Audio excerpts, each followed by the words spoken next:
Hello everyone, hello बच्चों, welcome to ATP star Kota.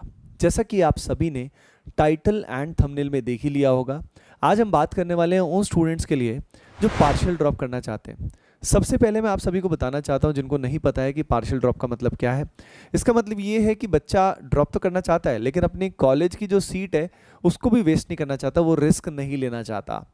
तो वहाँ पे बच्चा कॉलेज भी ज्वाइन कर लेता है, लेकिन उसके साथ साथ जेई का प्रिपरेशन करता है और कोशिश करता है कि अगले साल वो और भी अच्छी रैंक, अच्छा परसेंटाइल हासिल कर सके। तो कॉलेज के साथ साथ जब प्रिपरेशन की जाती है उसको पार्शियल ड्रॉप बोला जाता है।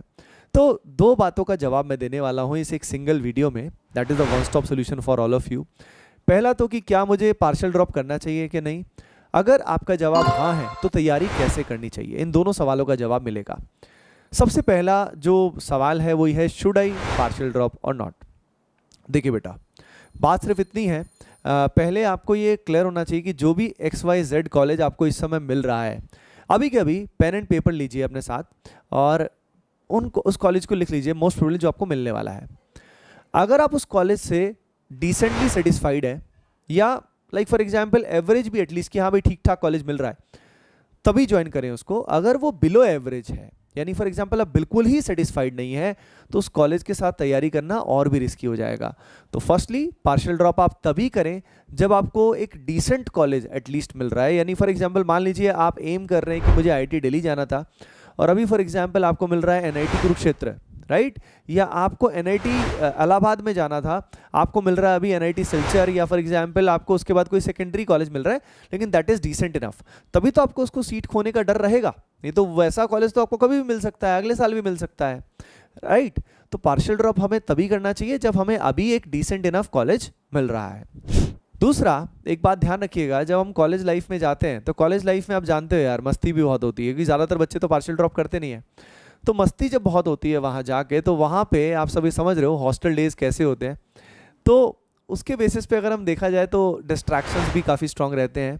मेरे कई सारे फ्रेंड्स थे जिन्होंने पार्शियल ड्रॉप करके आईआईटी किया था, लेकिन मैं बता देता हूँ, एक बच्चा, एक जो मेरा फ्रेंड था वो एनएस इसमें डीटीयू में था और उसके बाद आईआईटी रुड़की में आया था। उसके अलावा मैं अगर आपको बताऊँ, एक फ्रेंड एनआईटी त्रिची में था, then he got into IIT Roorkee.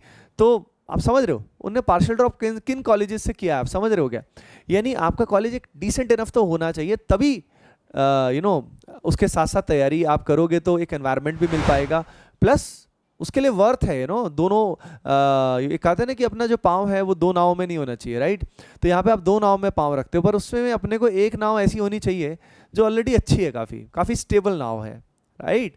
तो पहले तो आपको अब क्लैरिटी आ गई होगी कि भाई थोड़ा इससे आइडिया लग गया होगा कि मुझे पार्शियल ड्रॉप लेना है कि नहीं लेना है। नहीं तो क्या होगा, अगर आप एक एवरेज कॉलेज में चले गए बिल्कुल ही और उसकी सीट बचाने के लिए अगर आप करते हो, तो फिर इधर के उधर के कहीं के नहीं रहोगे, क्योंकि कॉलेज में भी पास तो होना पड़ेगा और कई सारे फैक्टर्स रहेंगे, तो उल्टा आप डिस्ट्रैक्ट हो रहोगे। चलिए अब मैं एज्यूम कर लेता हूँ कि आपने पार्शियल ड्रॉप करने का प्लान कर लिया है। अब इसके बाद तैयारी कैसे की जाए, तो देखो तैयारी करने के लिए रास्ता वही है। आप अभी फॉर एग्जांपल आपको जो भी XYZ कॉलेज मिल रहा है और जो भी परसेंटाइल आपकी जेई मेन में रही है, जैसा जेई एडवांस आपका रहने वाला है, उस सब के हिसाब से बच्चों मैं ये इतना कहना चाहता हूँ कि आप ना ये ध्यान रखिए कि आपका जो इम्प्रूवमेंट आएगा वो उन चैप्टर से आएगा जो आपके वीक थे या जिनमें आप अच्छा स्कोर नहीं कर पाए थे। तो मान लीजिए ऐसा 50% ऑफ द सिलेबस है जो आपको ढंग से करना है, जिनमें आपको थ्योरी भी दोबारा करनी है या प्रैक्टिस तो करनी है ऑब्वियसली, और रिवीजन तो करना ही है। तो 50% हिस्सा, या डिपेंडिंग आपको कितना ऐसा परसेंट हिस्सा है वो आप आइडेंटिफाई कर लीजिएगा, इन पॉइंट्स को नोट भी कर लीजिएगा। तो उन पॉइंट्स को तो मैं कहना ये चाह रहा हूँ कि वो जो पर्टिकुलर पोर्शन है उसका आपको थ्योरी भी करना होगा, ठीक है, लेकिन थ्योरी फास्ट कर लीजिए और उसके अलावा मेनली प्रैक्टिस एंड रिवीजन पे फोकस करिए, क्योंकि इतना समय हमारे पास नहीं होगा कि हम सारे चैप्टर्स बिल्कुल स्क्रैच से पढ़ें, है ना बच्चों। तो इस बेसिस पे अगर मैं आप सभी को बताऊं तो आप सभी के पास मतलब जो टाइम बचेगा उसको एफिशिएंटली आप यूटिलाइज कर पाओगे, और वो हिस्सा जो आपने पहले ही डिसेंट लेवल का किया हुआ था उसको सिंपली आप क्या करोगे, उसको सिंपली प्रैक्टिस एंड रिवीजन करोगे।